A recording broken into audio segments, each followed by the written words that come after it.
Today's video is about building my take of a Shaker Craftsman style blanket chest. If you guys like to see how I did it, then stick around for the video. This project here will sit at the end of the bed once I move into the cabin up in the loft. I have all this alder, as you can see in the pile back there, from years ago. And they're all 6 foot or under and like 3.5 to 4 inch wide. The first step is planing all the material for the project and then straight edging one side.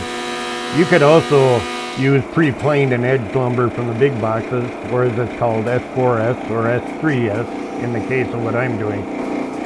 As the bows were fairly substantial as seen in the clip, I decided to rough cut the sizes for the panels and frames prior to edging, making less loss of material and easier handling of it.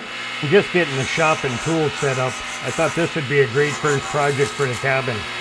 The loft has no closets, and this would be great for linens and spare blankets. Okay, now that I got one side edged nice and smooth and flat, I'll go ahead and saw these down to the widths that I need. Then we'll have to take them back onto the chop box and go ahead and cut them to actual lengths.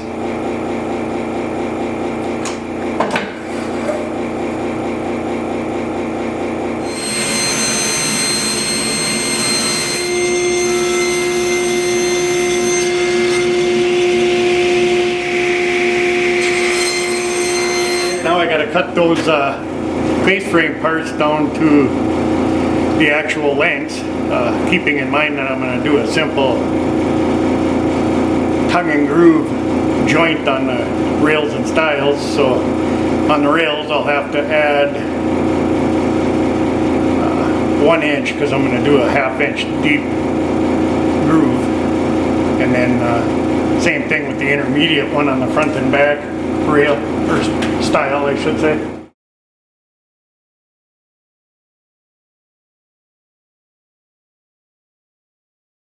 I'm kind of winging this project. I'm getting my measurements as I go. Okay, I'll go ahead and do the finished cut now on everything, get it down to size. I am just getting my shop cleaned up and set up. So with any luck, the next couple months here, I'll have my cabinetry built on the other side of the garage for a miter station. That'll make life easier when it comes to cutting repetitive stock. Just going to double check myself here.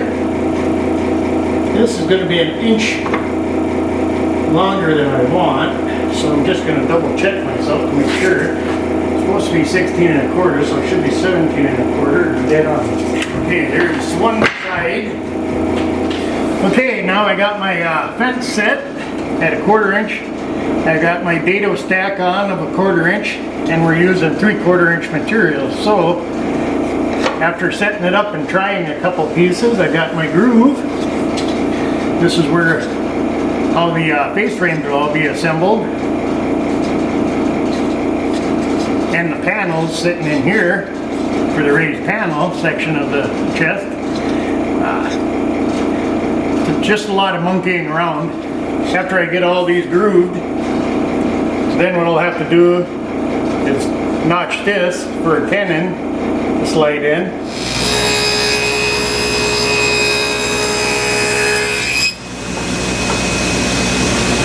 We're also making them a 1/2 inch deep.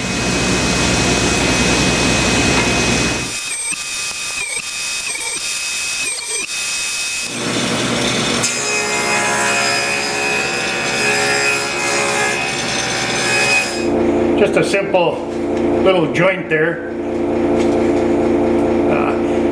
Takes a little bit of time to set it up on the saw to get everything set right, but once you get it, it goes together pretty decent.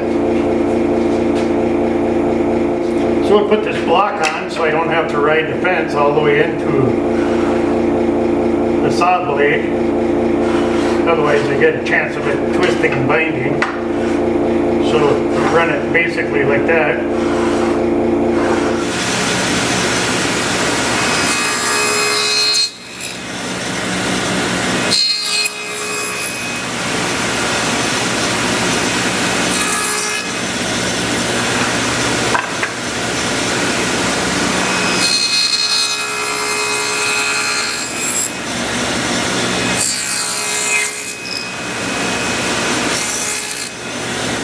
And there's the face frame. Once I make the panel, that's the side. I have to glue everything up. Got Grizzly in the background barking, whining one again, so. Okay, now that I got the face frames all built, I'm gonna go ahead and figure out my panel sizes.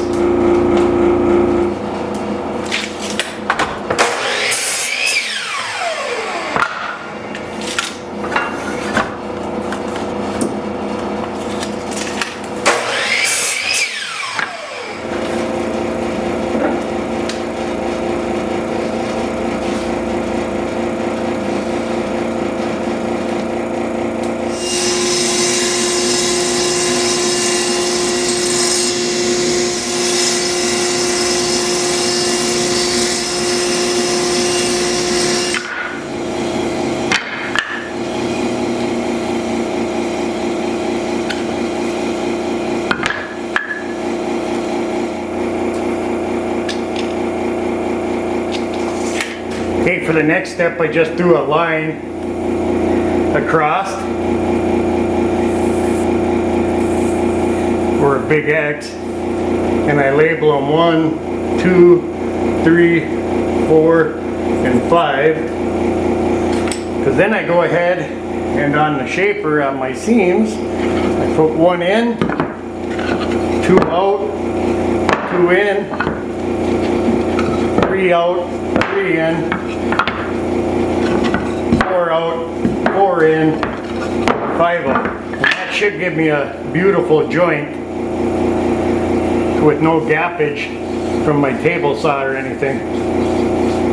So I'll go ahead and do that, run these back and forth on the joint there, take off a hair, and then this panel would be ready to glue up. The next step is to go ahead and get your clamps out.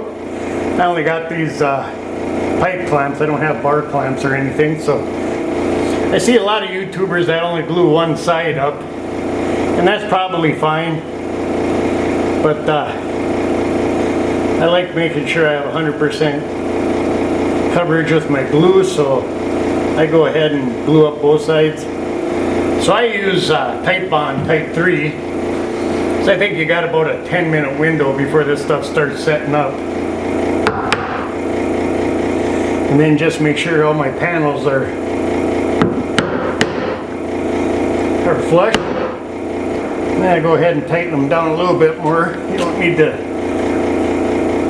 tighten them to the point where they're gonna start splintering wood.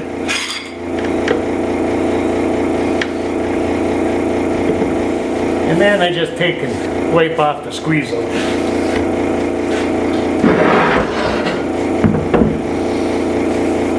There, that's all there is to making a panel, or a blank for a panel. And we'll set these up and let them dry for a few hours. I wish I had bar clamps, but I don't. But these pipe clamps are doing a pretty good job. I don't have anything too out of flat. Oh, and by the way, the X that I put on the panels were for alignment on the glue up. I'm gonna let these panels sit up and dry overnight. I'm back in the shop, and all these panels are dried overnight, and I can pull clamps this morning. I left some glue on a few of these panels just to show that a simple paint scraper can take off a lot of it. You know, just like that, and it's pretty much gone. Okay, I'll go ahead and break all these panels out of these clamps.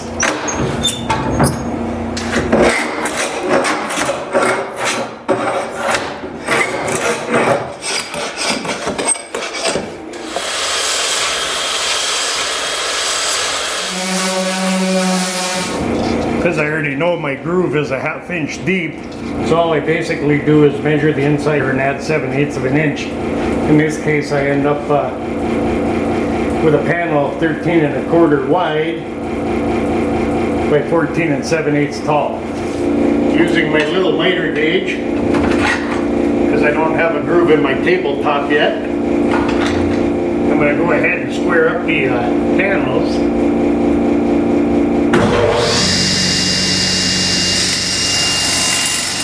Because I got some snipe from my jointer for some reason, I'm going to square this one up, take the very minimal off the top, and then recut it to height by cutting that bottom off to try to get rid of that snipe.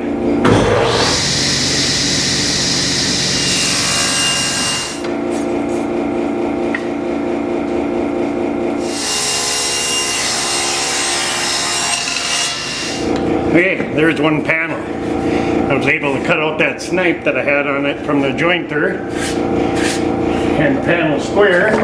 And before I go ahead and shape this, I got to cut all the rest of them down to size so I don't have to keep changing my blade.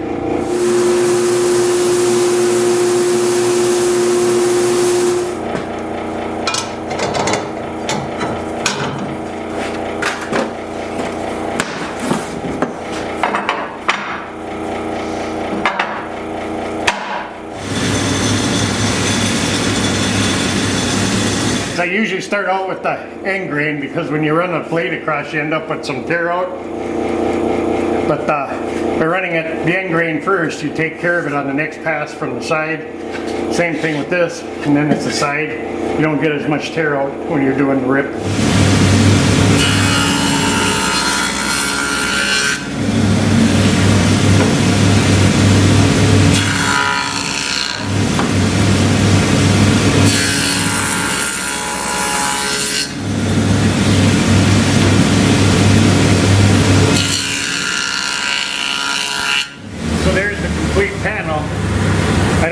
I just want a slight gap all the way around to give it a little bit of definition. So I'll go ahead and put one of these together. Okay, that's my take on a shaker panel, a side panel for the blanket chest.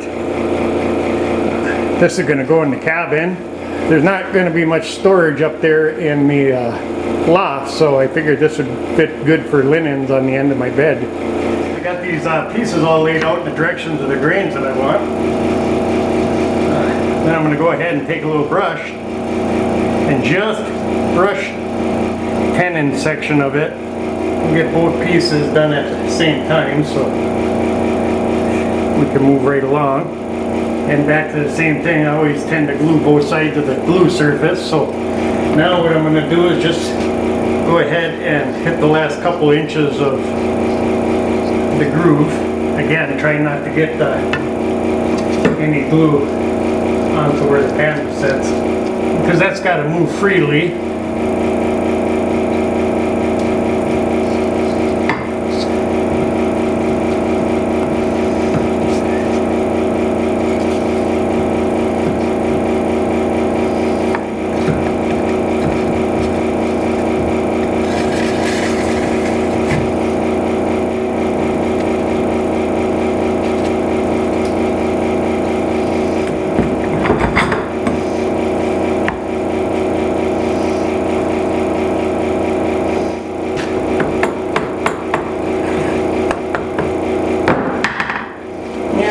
Check square,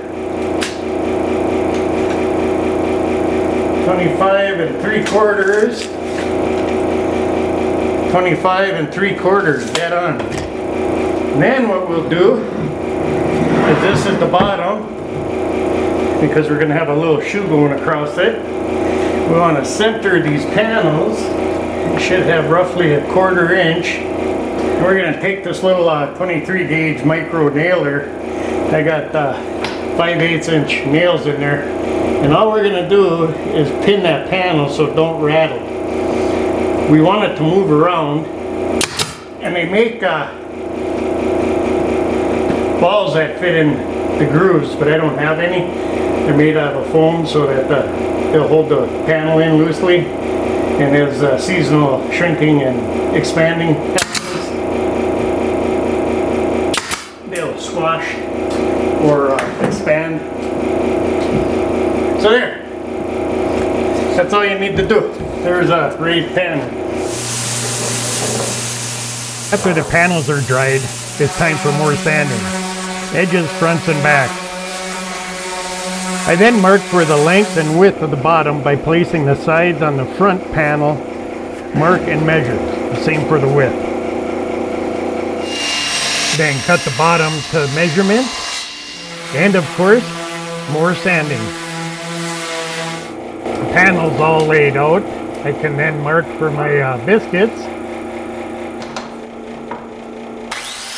And using the plate joiner, cut my slots.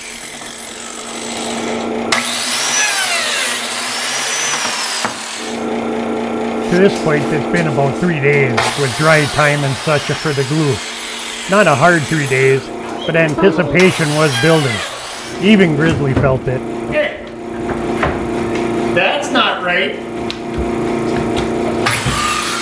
Come on, hop down. Come on, hop down. Come on, bud. Thank you. Whoa!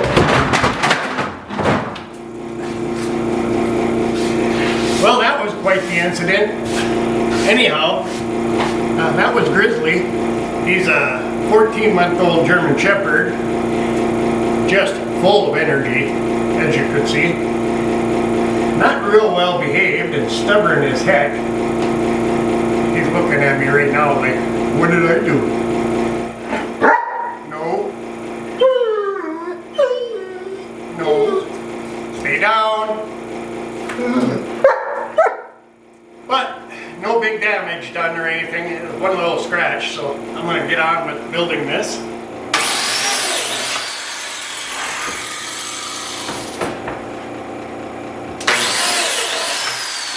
So I give myself a reveal a little bit.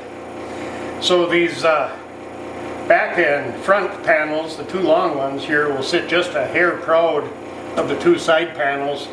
So by doing the biscuits, I need to actually raise this up a little bit, because these ones will be getting the faces, where these ones got the edge. It can get a little bit mind-boggling on the placement of all these when you're doing a full cabinet like this, but or a full box like this, but think about it for a second, it comes out.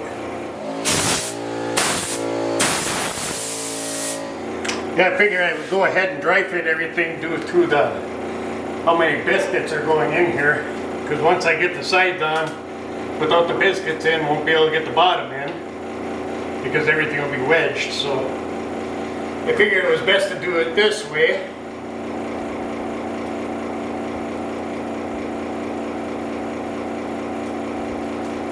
Okay, now we'll get a little glue in this joint. I wish I had glue with a little bit slower tack up time. So I'm a bit of a rush to get these all in.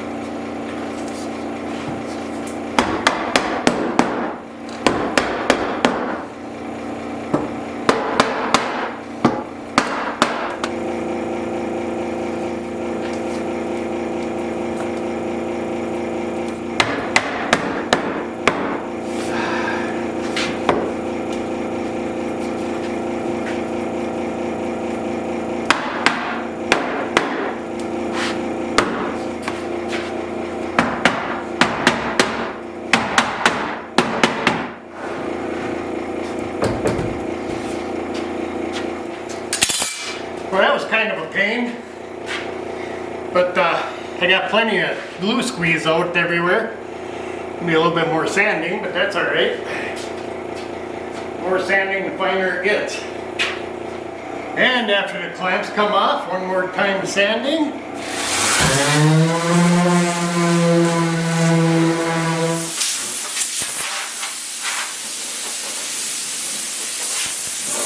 Well guys, since this is going to my cabin, this is what I put on my ceiling and such. I'm going to go with just a Danish oil, a natural color, and with luck that'll blend in with the ash ceiling in there. Yeah, I'll probably have to put a second coat of this on.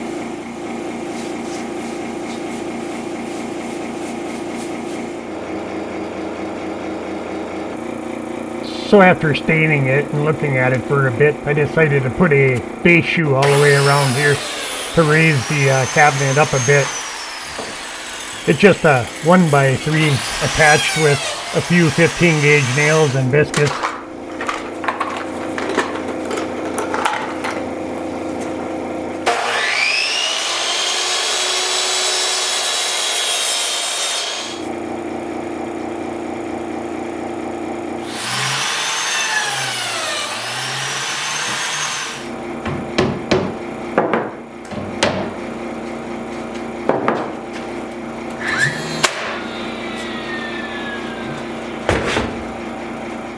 So now that I got that bottom skirt on,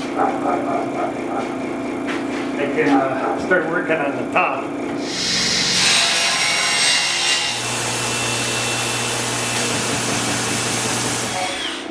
So while thinking about the top, I decided to put a 3-sided cushion stop around it for sitting on while getting my socks on in the morning.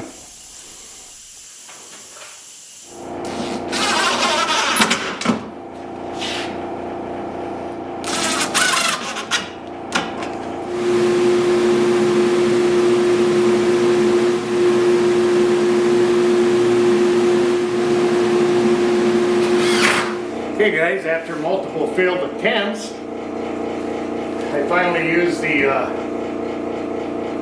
dust collector to hold the top up while I'm trying to get this hinge screwed in. There would be a ton of ways to dress these cabinets up. I mean, I wanted a pretty bare, essential Craftsman or shaker style. And I think they'll go along great with the trim in the cabin. But you could, using the same method I did for these raised panels, you could tilt the blade to like 15 degrees and get a true raised panel with the beveled edge. You could do some scroll work, you know, kind of an endless variety of ways making a box, because all in all, that's what this boils down to, is just a big box. Well, I hope everybody enjoyed this video, and as always, take care out there, and I hope to see you on the next one.